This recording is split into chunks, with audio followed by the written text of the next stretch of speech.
Comprendre le but et le pouvoir de la femme par Dr. Myles Munroe.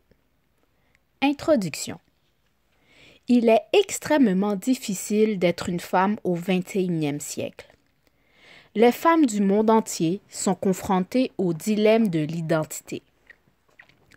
Beaucoup luttent pour découvrir qui elles sont et quelle est leur place aujourd'hui dans la famille, la communauté et le monde. En même temps, les attentes personnelles et les rôles des femmes évoluent dans certains pays. Les hommes du monde entier ont encore leur propre opinion sur la place des femmes et souhaitent leur imposer certains standards de comportement.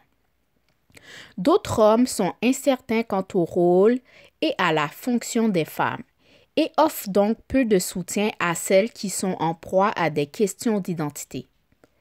De plus, de nombreuses sociétés sont encore en pleine transition concernant le statut des femmes.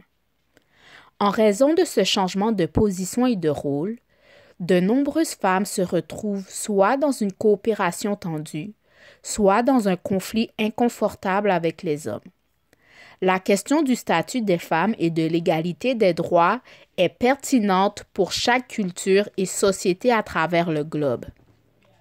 La confusion mondiale concernant la place et la valeur des femmes se manifeste de diverses manières. Dans les nations industrialisées, les rôles changeants des femmes dans la famille et la société ont non seulement apporté de nouvelles opportunités professionnelles, mais aussi des problèmes personnels et sociaux imprévus. Même si les femmes occupent les mêmes emplois que les hommes, en moyenne, elles gagnent moins et ont moins d'opportunités d'avancement. Bien que de nombreuses femmes construisent des carrières, elles assument également la majorité des responsabilités liées à l'éducation des enfants et aux tâches ménagères. Le rythme d'une telle vie les laisse épuisées et désillusionnées sur le plan personnel. La confusion concernant les rôles et les attentes des hommes et des femmes a conduit à des malentendus, des conflits et des relations instables avec le sexe opposé. Les femmes d'aujourd'hui sont confrontées à l'équilibre délicat entre répondre aux besoins de leur famille et de leur carrière. La concurrence professionnelle avec les hommes, les turbulences émotionnelles, la perte de revenus due au divorce, la monoparentalité et les conflits découlant des changements culturels dans la manière dont les hommes et les femmes interagissent sont autant de défis. Certaines femmes sont confuses quant à ce qu'une femme devrait être et comment elle devrait se conduire, car elles ne sont pas sûres de ce qu'une femme est censée assumer comme responsabilité. Ce qui aggrave ces problèmes, c'est que les cultures du monde entier ont leurs propres idées sur l'identité et le rôle des femmes, et ces idées sont variées et contradictoires. Dans de nombreux pays occidentaux, une femme est acceptée comme une concurrente dans le monde du travail, tout en étant souvent attendue qu'elle remplisse les rôles traditionnels d'épouse et de mère. Dans de nombreux pays en développement, les visions culturelles du rôle des femmes continuent de dévaloriser leur valeur et leur dignité. Parfois, elles sont considérées comme l'équivalent de domestiques ou d'esclaves. Une femme vivant sous une telle vision est extrêmement vulnérable aux abus émotionnels ou physiques, à la pauvreté, aux maladies et même à la mort.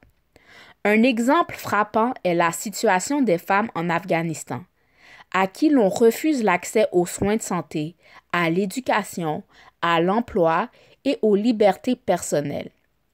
Un autre exemple est celui des femmes dans les pays du tiers-monde qui sont à haut risque de contracter le VIH-Sida.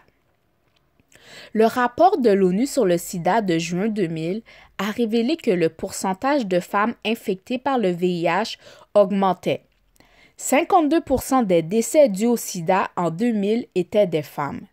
La raison en est que de nombreuses jeunes filles et femmes sont exploitées sexuellement et tombent victimes de la maladie par contact avec des hommes infectés. L'ampleur et la profondeur des problèmes auxquels les femmes sont confrontées dans le monde sont accablants. Pourtant, Les livres actuels et autres littératures sur les relations hommes-femmes et les droits des femmes ne traitent pas de la cause sous-jacente qui alimente les crises auxquelles les femmes sont confrontées aujourd'hui. Ma préoccupation est que plus la cause est ignorée, plus la détresse des femmes continuera. Je voyage à travers le monde et je vois de nombreux problèmes des femmes de première main. Les femmes sont confrontées à une myriade de problèmes et de dilemmes, qu'elles vivent en Afrique, en Europe, dans les Caraïbes, en Amérique du Sud, en Australie, en Antarctique, en Asie ou en Amérique du Nord. Il y aura toujours certains facteurs tels que les catastrophes naturelles et les guerres qui exacerberont les problèmes pour les femmes et les hommes. Cependant, la cause profonde des problèmes spécifiques aux femmes, celle qui contribue largement à leur détresse dans le monde, est essentiellement ignorée. La femme en Amérique du Nord qui jongle entre carrière et famille, la femme en Afghanistan à qui l'on refuse les droits humains fondamentaux et la jeune fille au Kenya qui vient de contracter le virus du sida sont confrontées à des aspects d'un dilemme commun. Leurs problèmes sont des manifestations différentes d'un problème sous-jacent. Découvrir et aborder ce problème sous-jacent est un thème central de ce livre. Alors, quelle est la cause profonde du problème? Avant de répondre à cette question, je tiens à dire qu'il ne s'agit pas de dire que des efforts ou des progrès n'ont pas été faits pour respecter et valoriser les femmes. Par exemple, depuis sa création, l'ONU s'est préoccupée des questions relatives aux femmes. La Charte des Nations unies affirme sa foi dans les droits humains fondamentaux, la dignité et la valeur de la personne humaine, ainsi que dans la légalité des droits entre les hommes et les femmes. Depuis la fondation de l'ONU, des droits et des traités internationaux concernant les droits des femmes ont été adoptés. Pourtant, si vous lisez le langage de ces proclamations successives, vous remarquerez un thème récurrent. Après avoir reconnu que des progrès ont été réalisés, les résolutions admettent que la discrimination à l'égard des femmes existe toujours, même parmi les nations qui sont engagées à respecter ces résolutions.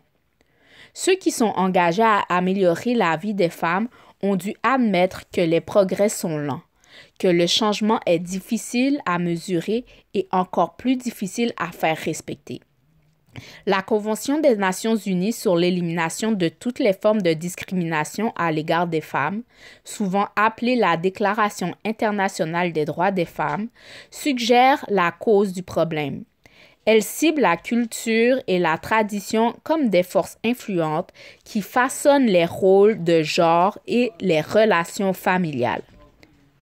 Au fil des siècles et des millénaires, les sociétés du monde entier ont développé des idées sur ce que signifie être une femme ou un homme. La plupart de ce qui a été promu à travers la culture et la tradition a dévalorisé les femmes d'une manière ou d'une autre. Nous pouvons nous demander qu'est-ce qui a poussé les cultures et les traditions du monde entier à mal comprendre et à dévaloriser les femmes. Pourquoi cette attitude semble-t-elle enracinée dans le cœur des gens à travers le monde? Le problème fondamental peut être résumé ainsi. Il existe des vérités fondamentales sur la nature inhérente des femmes et des hommes qui ont été perdues dans les cultures et les traditions du monde, ainsi que dans le cœur et l'esprit des hommes et des femmes individuelles. Elles ont été remplacées par des visions déformées des femmes et des relations hommes-femmes, et ces distorsions ont été promues à travers la culture et la tradition. En raison de ces vérités perdues, les femmes et les hommes ne comprennent pas la nature, le potentiel, le rôle et la contribution unique des femmes au monde. Le résultat est que les femmes sont mal comprises, empêchées de réaliser leur potentiel et abusées. La douleur, la perte, le traumatisme et le danger physique que cela a infligé aux femmes sont tragiques.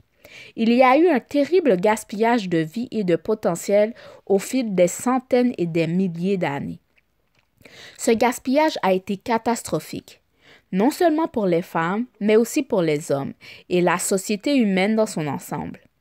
Les hommes doivent également comprendre la véritable nature et le but des femmes si nous voulons aborder la détresse qui a affecté les femmes tout au long de l'histoire et qui les affecte encore au XXIe siècle. Les femmes ainsi que les hommes doivent acquérir de nouvelles perspectives sur eux-mêmes, car les femmes ont largement développé leur concept de soi à partir de traditions culturelles façonnées par des hommes qui ne comprenaient pas les femmes. L'un des points principaux que je souhaite souligner dans ce livre est que si vous ne savez pas comment quelque chose est censé fonctionner, vous allez mal utiliser ou en abuser. Cela est facile à comprendre si nous parlons de déséquilibre dans nos comptes bancaires parce que nous n'avons pas correctement équilibré nos chéquiers, ou si nous laissons nos voitures se détériorer lentement en négligeant de changer l'huile régulièrement. Pourtant, un principe similaire s'applique à notre incapacité à comprendre la nature inhérente des femmes et des hommes et comment nous sommes censés fonctionner ensemble en tant qu'êtres humains. La femme a été mal comprise, mal interprétée et manipulée pendant des milliers d'années. En conséquence, elle a été et est encore abusée dans les sociétés du monde entier. C'est pourquoi tant d'efforts passés en faveur des femmes ont échoué. C'est pourquoi un pays comme l'Afghanistan peut sembler faire des progrès dans la valorisation des femmes, puis faire marche arrière. Insister simplement pour que les femmes soient bien traitées ne changera apparemment pas les fausses visions des hommes et des femmes qui sont enracinées dans de nombreux hommes et femmes. Les gens manquent d'une compréhension fondamentale de la nature des femmes. Et partout où ce manque de compréhension existe, il y aura toujours une mauvaise utilisation et un abus des femmes. Par conséquent, nous devons non seulement affirmer la valeur des femmes, mais aussi poser de nouvelles bases pour comprendre qui est une femme, comment elle devrait être vue et traitée. Les résolutions répétées de l'ONU et les efforts de groupes concernés, malgré leurs bonnes intentions, ne peuvent finalement pas changer le cœur des hommes. Nous devons regarder au-delà des cultures du monde et redécouvrir des vérités intrinsèques sur la nature des femmes et des hommes. Nous devons transcender la tradition et retrouver des principes qui peuvent libérer les femmes pour qu'elles soient épanouies et valorisées, quelle que soit leur nationalité ou leur situation géographique. Nous devons comprendre la nature inhérente d'une femme et les implications de cette nature qui nous permettront de répondre à ses problèmes particuliers, qu'elle essaye de concilier carrière et famille, qu'elle lutte pour retrouver des droits humains fondamentaux ou qu'elle soit à risque de contracter le VIH-Sida. Si nous examinons la question des droits des femmes sous cet angle, cela nous donnera le bon angle pour résoudre les problèmes auxquels les femmes sont confrontées. Une grande partie des discussions sur les droits des femmes se concentre sur ce qu'une femme est capable de faire et ce qu'elle devrait être autorisée à faire. Cependant, je voudrais suggérer que ces questions, bien qu'importantes, sont en réalité secondaires. La question fondamentale à laquelle toutes les autres questions peuvent être adressées n'est pas tant ce qu'une femme fait, mais qui elle est et les implications de qui elle est. Lorsque nous comprendrons qui est une femme, les rôles qu'elle assume dans la vie, qu'elle soit femme au foyer, femme d'affaires ou premier ministre, seront vus sous un tout nouveau jour, et les conflits entre les hommes et les femmes concernant le statut des femmes pourront commencer à être résolus. Une dernière note de prudence. La tentation pour les femmes qui sont dévalorisées par les hommes dans une situation spécifique ou par la discrimination sociétale est de vouloir rejeter les hommes complètement ou de les traiter de manière antagoniste. Pourtant, faire cela reviendrait à ignorer la nature inhérente des femmes et des hommes et comment ils sont censés fonctionner ensemble. Le résultat final d'une telle approche serait préjudiciable au potentiel et à l'avancement des femmes, et aucun progrès réel ne serait accompli. Noéline Heser, directrice exécutive du Fonds de développement des Nations unies pour les femmes, a déclaré dans un récent message pour la Journée internationale des femmes: Ce que nous voulons pour le 21e siècle, c'est un regain d'espoir. La capacité des femmes du monde entier à réaliser leurs rêves d'égalité, d'accès, d'opportunités et de droits, de liberté face à la discrimination, à l'intolérance et à la paix pour une réalité, un monde meilleur pour tous. Ce livre est en effet un regain d'espoir pour les femmes au 21e siècle. Les vérités qu'il contient peuvent créer un monde meilleur pour les femmes et les hommes, le monde tel qu'il était censé être.